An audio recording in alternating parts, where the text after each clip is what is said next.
안녕하십니까? 물질 추출론. 오늘이 벌써 12주차 강의예요. 우리 지난주에 명경대전으로 1시간이 빠져서 지금 1강 정도씩 지금 이렇게 밀려 있는 상태고요. 오늘은 12주차지만은 11-3강부터 이제 시작을 하게 됩니다. 우리가 11강에서는 사실 일반적으로 평소에 많이 마시게 되는 커피라든가 또는 녹차라든가 이러한 음료들에 포함이 되어 있는 카페인의 분리에 대해서 11강에서 우리가 이제 다뤘습니다. 그래서 카페인을 어떻게 분리를 하는지, 카페인이라는 것이 어떠한 구조를 가지고 어떠한 물질들인지 뭐 그런 것들도 이제 살펴봤고, 또 용매 추출을 갖다 통해서, 즉 추출이라는 공정을 통해서 특히 디클로로메탄 또는 메틸렌 클로라이드라고도 표현하는 유기용매를 통해서, 그래서 커피 속에 포함이 되어 있는 카페인을 추출하는 그런 이제 과정들을 같이 한번 살펴봤고요. 또 영상을 통해서도 어떻게 이제 추출을 하는지 거의 이제 생생하게 우리가 이제 살펴본 바 있습니다. 사실 어떻게 보면은 우리가 너무 물질 추출론 이 비대면 수업을 하면서 수업에 너무 집중을 했었던 것 같고요. 또 비대면 수업을 하다 보니까 저는 또 카메라만 뚫어지게 바라보고 하게 되고, 여러분들은 모니터를 통해서 또 이렇게 이제 수업을 하다 보니까는 집중은 하게 되지만 또 여유가 없고, 그래서 오늘은 우리가 흔히 많이 마시게 되는 이제 커피들, 굉장히 많은 사람들이 커피를 마시고 있죠, 그렇죠? 아침에 뭐 회사에 출근해서 또는 뭐 이제 학교에 등교해서도 뭐 이제 그 커피 한 잔씩 자동 자판기에서 뭐 이렇게 이제 마신다라든가 뭐 그렇게 굉장히 그 커피를 가까이 하고 있는데, 오늘은 우리가 이렇게 마시게 되는 커피, 물론 카페인이라고 하는 성분이 커피에만 뭐 들어있는 건 아니고, 이 그림에서도 보시듯이 녹차에도 사실 어느 정도 적절한 정도의 그런 양들이 이제 포함이 되어 있어요. 그래서 오늘은 뭐 그렇지만 일반적으로 보통 사람들이 많이 마시게 되는 이제 커피라는 것이 그럼 우리 건강에 어느 정도 이로운 건지, 또는 어떻게 마셔야 되는 건지, 좀 커피에 관한 상식을 오늘은 조금 좀 릴렉스한 그런 기분으로 같이 살펴보도록 하겠습니다. 예. 자, 그래서 커피에 관한 상식을 오늘 같이 이야기를 할 테고요. 예. 먼저 우리가 많이 마시는 커피, 이게 이로운 그런 작용을 할까요? 아니면 때로는 뭐 해롭다고 그렇게 이제 이야기도 하게 되는데, 자, 그 내용에 대해서 영상 같이 한번 보시겠습니다.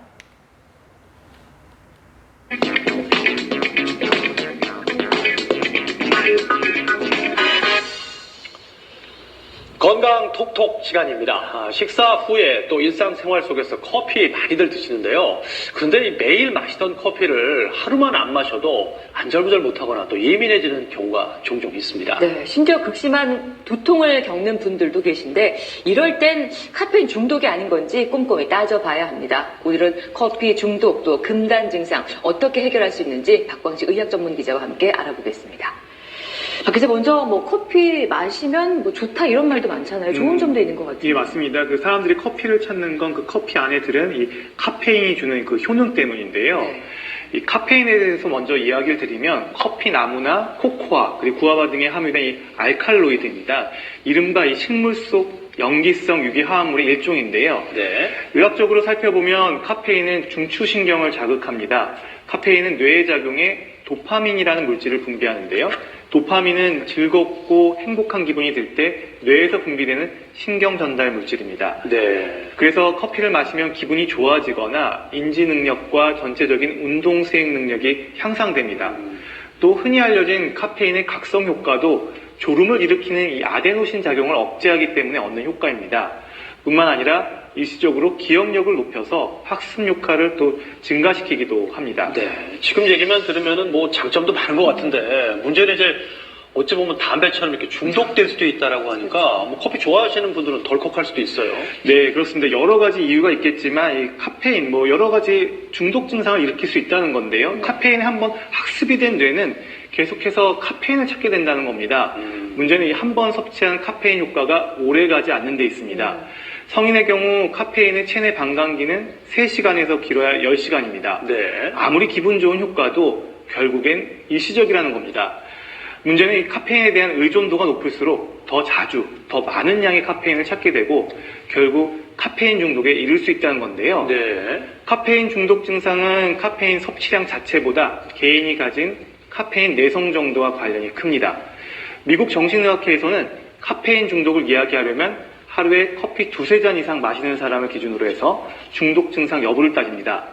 먼저 안전부절하거나 또 신경질적이거나 예민하다든지 쉽게 흥분하는 감정 상태를 살펴보게 되고요. 그리고 불면증이나 얼굴이 붉어진다든지 소변을 자주 보고 소변량이 많은지 따지게 됩니다. 네. 뿐만 아니라 맥박이 빨리 뛰는지 여부, 또 소화불량 같은 위장장애, 근육경련도 포함됩니다. 그리고 말이나 생각이 두서가 없다든지 주의가 산만하고 지칠 줄 모르는 것도 해당됩니다. 방금 이야기 드린 증상 중에서요, 5개 이상 해당되면 카페인 중독을 한 번쯤 의심할 수가 있습니다. 이게 네. 서너 개는 괜찮습니까?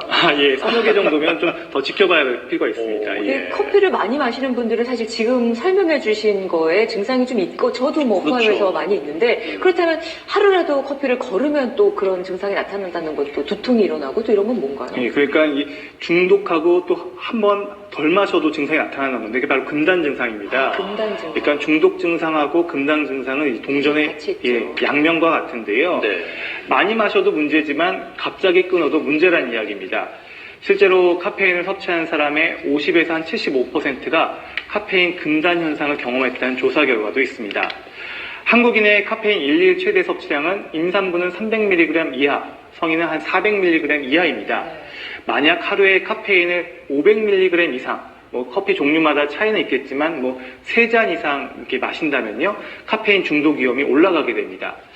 여기서 말한 카페인의 양은 그렇다고 꼭 절대적인 기준은 아닌데요.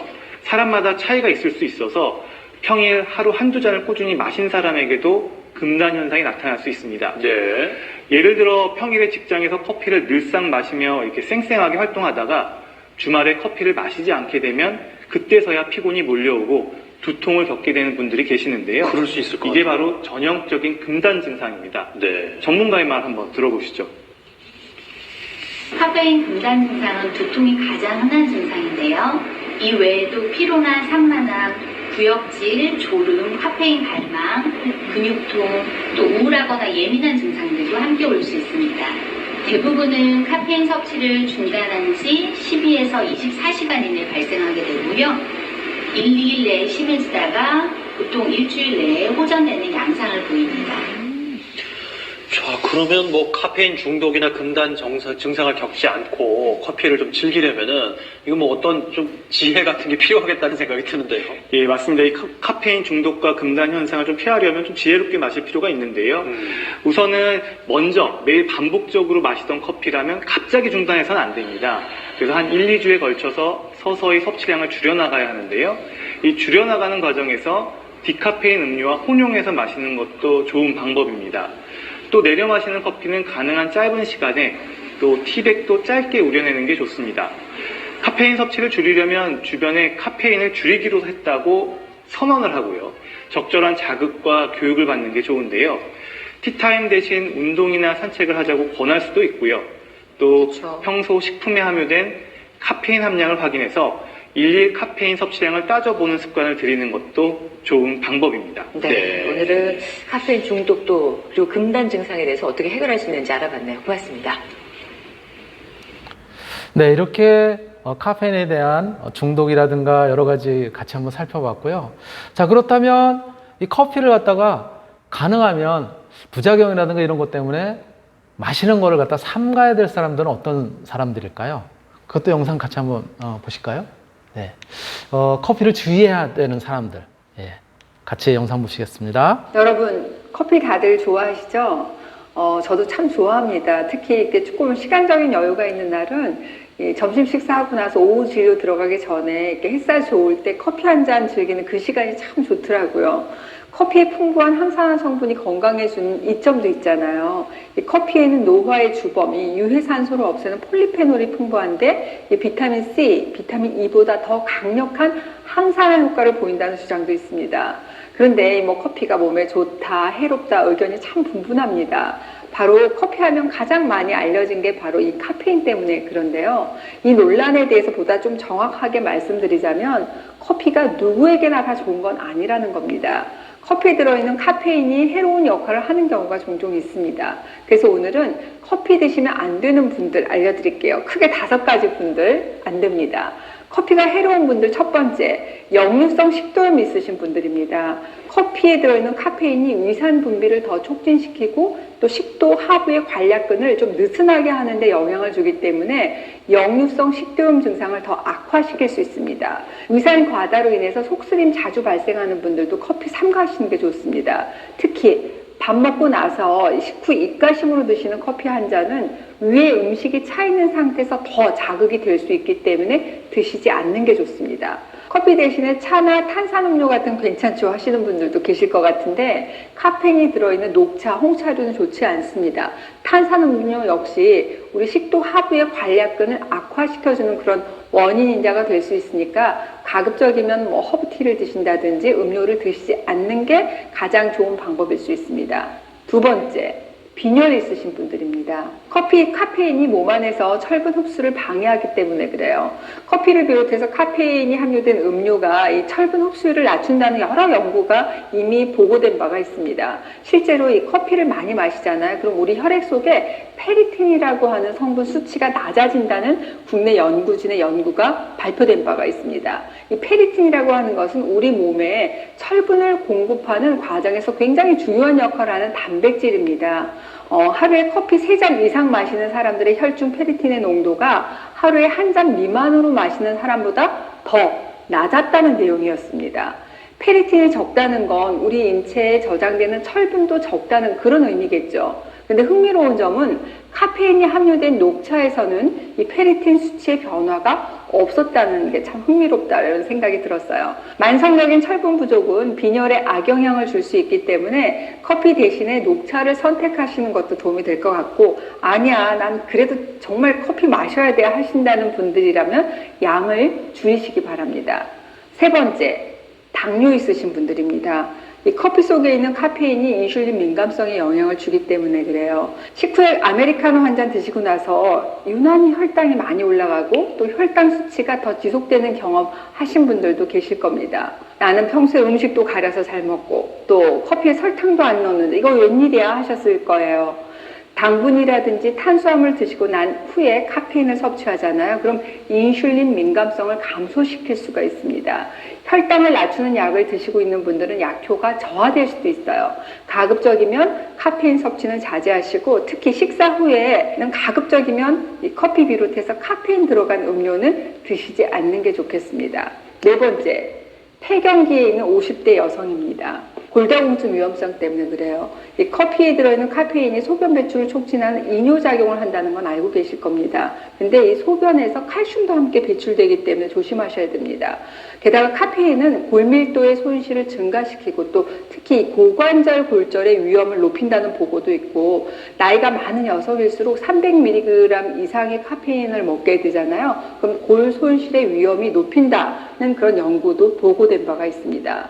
우리가 왜 사람들 만나느라고 한 잔 마시고 식후에도 한 잔 마시고 피곤해서 아이고 커피 한 잔 마시고 하다 보면 나도 모르는 사이에 하루에 한 3잔 정도는 그냥 막 먹는 경우가 많습니다. 커피 드시는 양을 조절하시고 특히 뼈 합성에 필수적인 비타민 D 그리고 칼슘을 좀 더 적극적으로 신경 써서 섭취하시는 게 도움이 될 수 있다고 할 수 있겠습니다. 5번째, 심혈관 질환이 있으신 분들입니다. 카페인이 교감신경 자극하잖아요. 심박도 빠르게 하고 긴장 상태를 좀 유지하게 하기 때문에 혈압을 올리는 데 큰 영향을 미칩니다. 특히 왜 프림하고 설탕이 많이 들어가 있는 믹스커피 있잖아요. 저도 참 좋아하는데 혈액 내 콜레스테롤 농도를 증가시키기 때문에 더욱더 주의가 필요합니다. 이 카페인이 심장 수축과 확장을 일어나게 하는 그런 전기 자극을 방해할 수도 있기 때문에 왜 평소에 이렇게 부정맥 있으신 분들도 될 수 있으면 커피는 좀 멀리 하시는 게 좋습니다. 이 외에도 뭐 카페인은 교감신경 자극하고 이뇨작용을 강하게 하기 때문에 불면증 있는 분들, 신경 예민하신 분들, 그리고 전립선 비대증 같은 이 배뇨 기능이 좋지 않으신 분들은 가급적이면 안 드시는 게 좋겠죠. 제가 역류성 식도염, 빈혈, 그리고 폐경 맞은 우리 여성들, 그리고 또 심혈관 질환이 있는 분들, 당뇨 있는 분들 커피 안 됩니다라고 말씀드렸습니다. 하지만 난 너무 커피를 사랑하기 때문에 커피만은 포기할 수 없다 하시는 분들 방법이 있습니다. 저 같은 경우에도 밤에 커피 마시게 되면 잠을 잘 못 자거든요. 이럴 때 저는 그 인터넷에 보면 무카페인 커피 이렇게 적혀 있는 커피 있어요. 예전에 이런 커피는 맛이 없는 거 아니야? 이런 생각을 했는데 아니더라고요. 무카페인 커피라고 하는 게 기존 커피에 비해서 카페인 함량이 92%나 이렇게 감소됐기 때문에 자기 전에도 걱정 없이 마시는 커피라고 감히 말씀드릴 수가 있습니다. 그래서 그냥 카페인에 대한 민감도가 있어 그러시면 무카페인 커피 여러분들이 꼭 찾아가지고 드셔보시는 거 저는 권해드리고 싶어요. 아무리 건강하신 분이라고 하더라도 하루 카페인 섭취가 한 400mg 정도 넘지 않는 게 좋아요. 그러니까 커피 3잔 이상 드시지 않는 게 좋습니다. 카페인이 우리 몸에서 대략 한 5시간에서 6시간 정도 효과를 내고 또 24시간 정도면 모두 다 배출되니까 될 수 있으면 오후에는 좀 커피를 드시지 않는 게 좋겠죠. 커피는 그 음료를 넘어서 문화라고도 우리가 얘기하잖아요. 그 향하고 분위기 충분히 즐기시되 이로움을 우리가 취할 수 있는 정도만 적당히 드시면 어떨까 하는 생각을 해봅니다. 저도 촬영 끝내고 햇살바라기 하면서 아메리카노 한 잔 하겠습니다. 여러분도 즐거운 오후 되세요. 네, 잘 보셨나요? 예, 커피를 마시면 안 되는, 좀 삼가야 될 그런 사람들에 대해서 이제 살펴봤고요. 자, 그러면 우리가 실제로 그럼에도 불구하고 커피 마시는 사람들이 많잖아요. 어떻게 커피를 마시는 것이 건강에 좋을지에 대해서도 같이 한번 영상을 보도록 하겠습니다. 커피를 보약처럼 마시는 방법. 시청자 여러분 안녕하셨습니까? 장준입니다. 오늘은 제가 여러분들에게 아주 유용한 정보를 하나 드리려고 합니다. 여러분, 제 손에 들고 있는 이게 뭔지 아시죠? 예, 제가 보통 이제 다른 강의에서 절대 사람들은 중독이 되면 안 된다, 도파민을 얻기 위해서 중독되면 안 된다 하는데 제가 사실 중독이 된 게 몇 가지가 있는데 그 중에 하나가 바로 이 커피 마시는 거거든요. 아무튼 오늘 이 커피에 대한 얘기를 하려고 하는데요. 오늘도 역시 저는 리뷰입니다. 저는 제가 어떤 얘기를 할 때 물론 제 머릿속에도 많은 지식이 있고 정보가 있지만 그걸 그대로 그냥 말씀드리는 것보다는 어떤 논문에 근거해서 여러분들에게 설명을 하는 것이 저는 여러분들에게 고급 정보를 드릴 수가 있어서 좋고 또 그게 또 예의라고 생각을 합니다.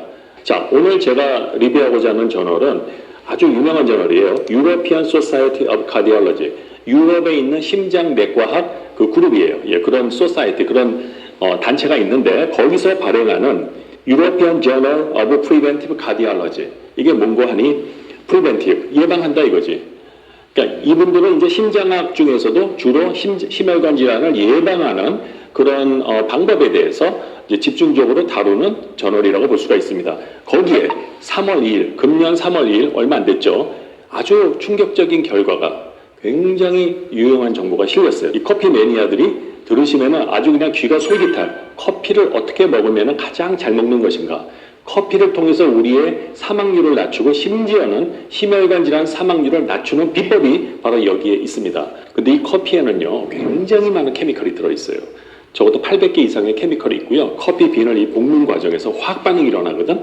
그래서 그 과정에서 좋은 것도 생기고 나쁜 것도 생겨요. 근데 아무튼 커피 안에는 좋은 것도 있고 나쁜 것도 있어. 그러나 지금 많은 그 연구 결과들을 종합해 보면 일반적으로 커피가 나쁜 것보단 좋은 게 많다라고 알려져 있어요. 그런데 커피에 약 몇 가지 문제가 있거든요. 그 중에 하나가 커피를 먹으면 콜레스테롤 올라간다는 그런 얘기가 있죠. 그거는 지금 밝혀진 사실은 완전 팩트라고, 팩트. 그렇기 때문에 많은 학자들이 커피가 좋다라는 그런 많은 스터디를 보면은 어떤 거에서는 사망률을 낮췄다 그러고 어떤 거에서는 효과가 없다 그러고 어떤 거에서는 또 사망률이 올라갔다 그러고 이렇게 서로 다른 충돌하는 결과들이 있어서 이게 도대체 왜 이런 결과가 생기냐. 아마도 커피에는 좋은 것과 나쁜 게 짬뽕이 돼 있다 보니까 어떻게 먹냐에 따라서 그게 좋은 쪽으로 갈 수도 있고 또 잘못 먹으면 나쁜 쪽으로 갈 수 있기 때문에 이렇게 서로 다른 상충되는 결과들이 나온 게 아니냐. 그래서 이 논문의 저자들은 커피를 어떻게 내리냐. 그 내리는 방식에 의해서 커피 안에 나쁜 물질이 제거될 수도 있고 또 그렇게 해서 커피가 본래 갖고 있는 그 순기능, 우리 건강을 향상시켜주고 우리의 심혈관 질환 예방하는 그 작용을 또 올릴 수 있는 게 있지 않을까 해서 이 논문을 쓰셨는데 정말 이건 너무너무 창의적이야. 이게 바로 노르웨이에서 된 그 연구 결과예요. 자, 그래서 이 제목이 뭐냐? Coffee consumption. 커피를 이제 소비하는 것과 mortality from cardiovascular disease. 그러니까 심혈관 질환으로 인한 사망률과의 관계인데 여기서 중요하게 does the brewing method matter? 이게 무슨 말이에요? 커피를 어떻게 내리냐? 커피가 우러나는 방식. 보통 우리가 내린다 그러죠. 커피를 어떻게 내리냐에 따라서 커피가 심혈관계 사망률을 얼마만큼 더 잘 낮출 수 있는지 그거를 조사한 거예요. 이 논문이 어떻게 해서 쓰여진 것이냐? 자그마치 50만 8,747명의 남자, 여자를 대상으로 나이는 20세에서 79세 노르웨이 사람들이에요. 이 사람들은 20년 동안 조사를 해본 거야. 그 라이프 스타일 중에서 커피를 어떻게 내려 먹느냐. 근데 사람들은 보통 자기가 먹는 커피 그 방식을 알아요. 그게 네 가지지. 나는 커피를 절대 먹는다. 커피는 독이다. 그런 사람들 정말 있어요. 커피를 담배하고 똑같이 취급하는 사람도 있더라고. 두 번째는 커피를 종이에 걸러서 먹는 사람. 종이를 걸러서 필터링해서 내려서 먹는 사람. 그게 오늘날 제일 많은 그 방식이죠. 그 다음에 아예 종이를 거치지 않고 그 에스프레소 방식으로 먹는 사람. 그리고 하이브리드형이 있죠. 어떨 땐 에스프레소, 어떨 땐 종이에. 대부분 사람들이 아마 제가 볼 땐 이 하이브리드에 속하는 것 같아. 어떨 땐 에스프레소 먹었다, 어떨 땐 막 종이에 걸러 먹었다. 맨날 입맛이 바뀌는 거지. 제가 좀 저 같은 경우는 요즘에 좀 그 에스프레소 쪽으로 많이 갔어요. 제가 워낙 라떼를 좋아하다 보니까 초기에는 그냥 종이에다가 이렇게 내려서 먹었는데 그렇게 해서 이제 이 사람들이 all cause mortality 죽는 이유는 뭐든 상관없어. 무조건 죽으면은 그 죽는 걸로 카운트하는 거고 그 다음에 죽은 사람들의 그 왜 죽었나 그 조사를 해보는 거야. 그 중에서 심혈관 질환, 뭐 교통사고 이런 거 말고. 그리고 이제 재밌는 거는 이 스터디를 할 때 exclusion criteria 여기서 제외된 사람들은 평소 당뇨가 있거나 심혈관 질환이 있는 사람들은 아예 뺐어. 왜? 그런 사람들은 포함시키면 안 되죠. 기저질환이 없는 사람이어야 돼. 그래야지만 순수하게 커피가 얼마만큼 심혈관 질환 예방에 도움이 되냐 이걸 볼 수 있는 거잖아요. 그런데 이 커피에 바로 이런 물질이 있습니다. 여러분 이게 뭐냐? 카페스톨이라는 물질이에요. 자, 이 구조를 자세히 보시면 이게 아주 여러분들도 오늘 유기화 강의를 좀 해야 되는데 여기 보면 이 탄화수소로 된 스테로이드 링이 있는데 이 탄화수소 이 백본은요 원래 기름에 잘 녹아. 이건 물에 잘 안 녹거든. 근데 여기 보면 알코올 그룹이 두 개가 있어. 그래서 이거는 물에 잘 녹죠. 그러나 대부분의 이 백본을 보면 탄화수소 백본이기 때문에 이거는 아주 기름 성분이야. 이거는 물에 굉장히 잘 안 녹는 성분이고 이걸 보고 식물에 들어있는 스테로이드와 유사한 구조인데 식물에서 발견되는 걸 스테롤이라고 그래요. 그런데 이 커피빈에 이게 많이 들어있거든요. 근데 이 물질이 뭐냐? 사람으로 말하면 우리 몸에 그 스테로이드 중에서 가장 흔한 게 뭐죠? 바로 콜레스테롤 아닙니까? 우리는 이걸 우리 몸에 있는 콜레스테롤과 유사한 그러니까 식물성 콜레스테롤이라고 볼 수가 있는 거지. 그게 바로 그 중에 하나가 이 카페스톨이라는 물질이 있어요. 이게 요즘에 아주 그 커피의 그 나쁜 그냥 커피가 그 우리 몸에서 콜레스테롤 올려주는 바로 주범이 이거라고 지금 알려져 있습니다. 또 한 가지가 이제 어떤 게 있냐? 바로 이 물질인데 이거는 이제 커웨어이라는 거거든요. 커웨어. 근데 이것도 보면은 구조가 거의 비슷해. 여기 보시면 여기 더블 번드가 여긴 없는데 여긴 있어. 예. 그래서 이게 거의 똑같아. 근데 이 두 개가 다 우리 몸에서 이게 들어가면 우리 몸의 간에서 이게 콜레스테롤로 바뀔 수가 있어요. 그래서 그래서 우리가 이게 들어있는 커피를 많이 먹게 되면은 우리 몸에 콜레스테롤이 올라간다는 거고 또 이게 요즘에요. 간 수치도 올린다는 얘기가 있어요. 그런데 이게 꼭 나쁜 것만 있는 건 아니야. 이게 보니까는 암 치료 효과가 있대요. 혈관 신생을 막는 작용이 있고 파킨슨병, 신경을 갖다가 도파민 만드는 신경을 보호하는 작용이 있대요. 그런 좋은 얘기도 있지만 아무튼 콜레스테롤이 지금 이 미국에서 가장 큰 문제, 아니 미국뿐 아니라 전 세계에서 심혈관 질환의 가장 큰 리스크 팩터가 뭐냐? 담배냐, 비만, 운동 안 하는 거, 콜레스테롤 중에서 LDL, 저밀도 콜레스테롤 하면 여러분은 뭘 뽑아야 돼요? 담배? 운동하지 않는 거? 아니죠. 콜레스테롤, LDL이 넘버원 킬러 아닙니까? 그래서 미국에서 제일 많이 쓰는 약이 뭐죠? 스타틴 아니에요, 스타틴. 스타틴을 통해서 LDL을 낮추는 거지. 들어가면 간에서 이게 콜레스테롤, LDL로 바뀐단 말이야.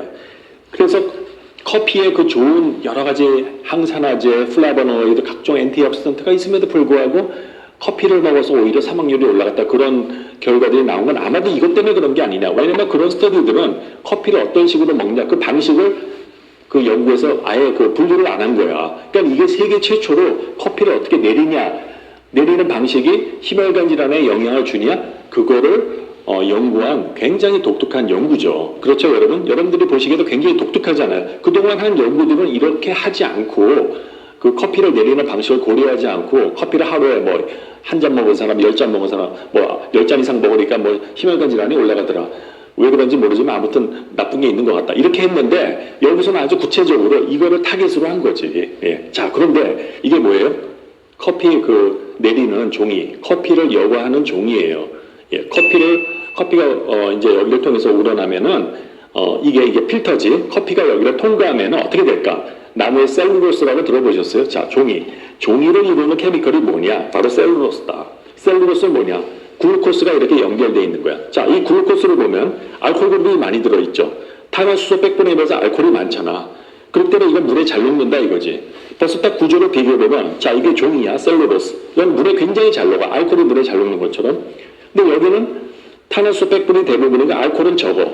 그러니까 이거는 물에 안 녹고 이건 기름에 잘 녹는 거고, 이거는 기름에 안 녹고 이건 물에 잘 녹는 거지. 한마디로 물과 기름이 만난 거야. 즉 커피가 이 종이를 통과할 때 어떻게 돼요? 물에 잘 녹는 것들은 이걸 잘 숭숭 통과할 것이고, 기름에 잘 녹는 애들은 비슷한 것들끼리는 그냥 서로 좋다고 막 붙어다니고, 그런 것처럼 여기를 통과를 못한다 이거지. 리펄션에 의해가지고. 제 말 이해하셨죠? 학자들이 조사를 해보니까 커피 한 잔에 4mg 정도가 들어있다. 카페스토리.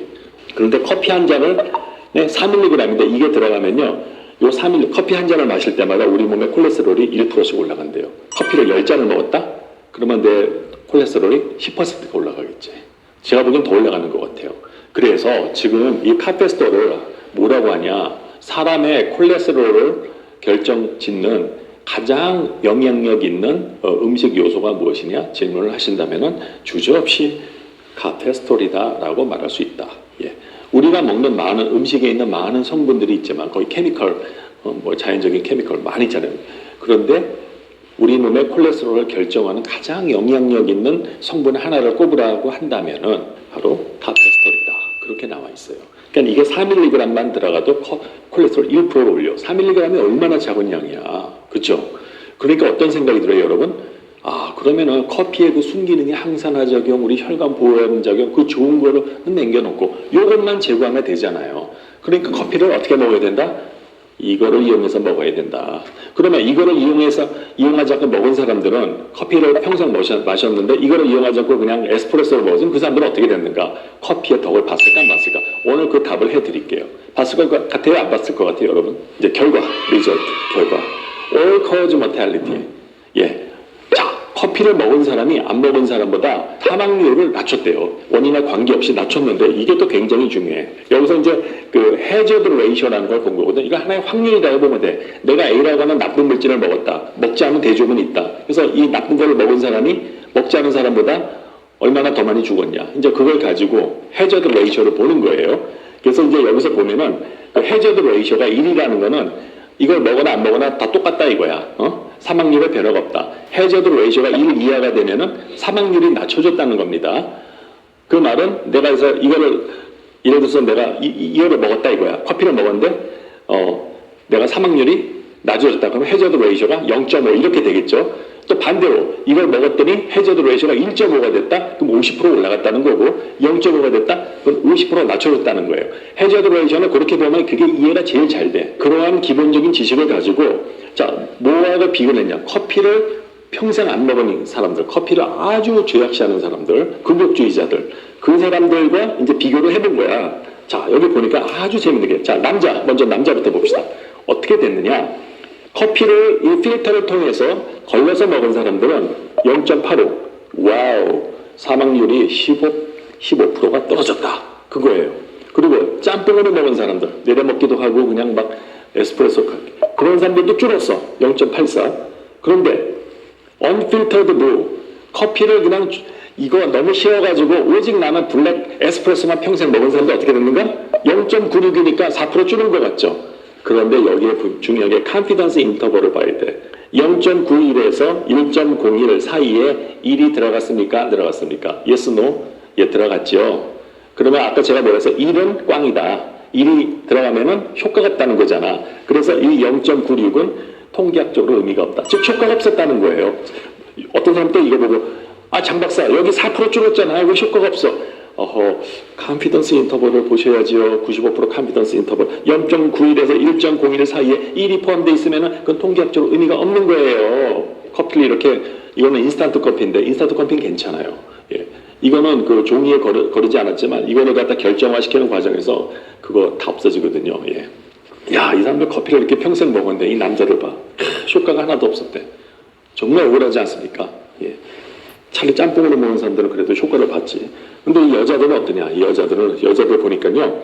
자, 여자들도 남자하고 마찬가지야. 15% 이거 이 종이 필터에다 걸러서 먹은 사람들 all cause mortality 원인이 뭔지에 관계없이 사망률이 15%가 낮아졌어. 그리고 짬뽕으로 먹은 사람도 사망률은 이건 21%가 낮아졌어. 거르지 않고 먹은 사람도 종이 필터를 이용하지 않고 먹은 사람은 0.9 하나가 나오는데 여기 컨피던스 인터벌을 보니까 1이 또 포함되어 있네. 0.91에 1.01. 따라서 신뢰 구간에 1이 포함되어 있다는 거는 이거는 믿을 수가 없다. 또 어떤 사람은 이거 보고 장 박사 여기 9% 줄었잖아. 아니 에스프레소 먹어도 9% 줄어. 아이고 그러시면 안 되고요. 컨피던스 인터벌을 보셔야죠. 이걸 컨피던스 CI라 그래요. 여러분들 제발 의학 논문 볼 때 꼭 컨피던스 인터벌을 보시고 해석을 하셔야지. 이거 안 보고 하면은 여러분들이 프레젠테이션 하는 게 과학적이지 않을 수가 있다는 거죠. 예, 그걸 알고선 보셔야 돼요. 1이 들어가면 안 된다. 예.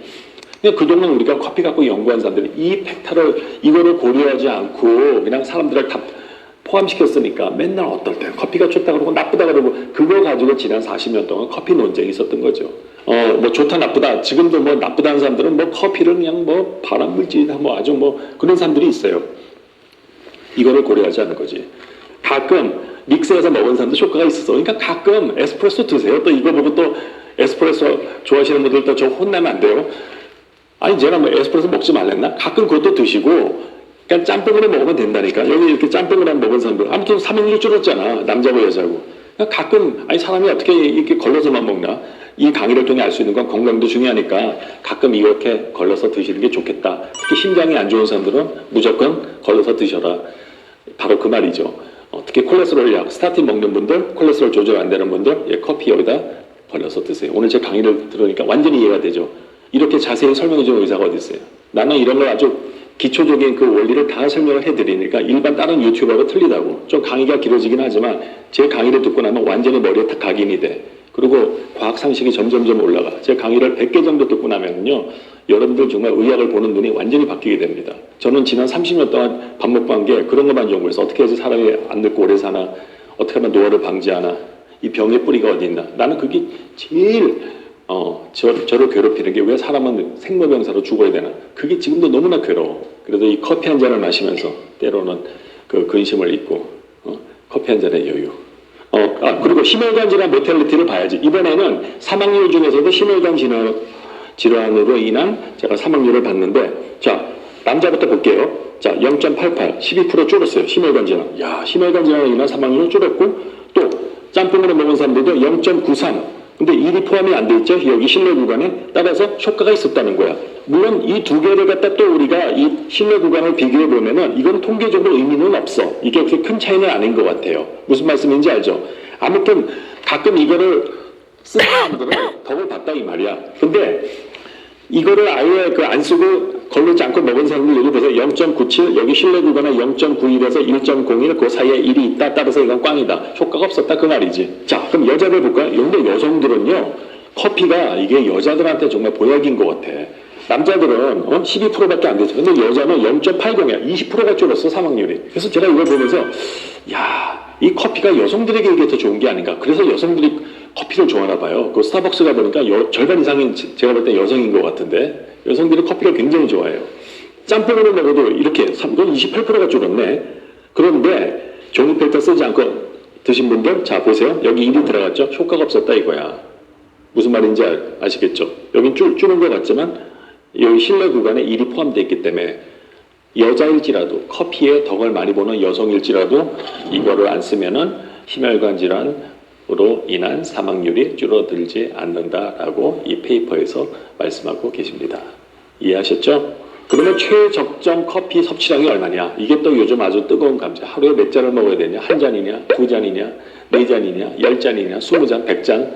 최적정 커피 섭취량이 얼마냐?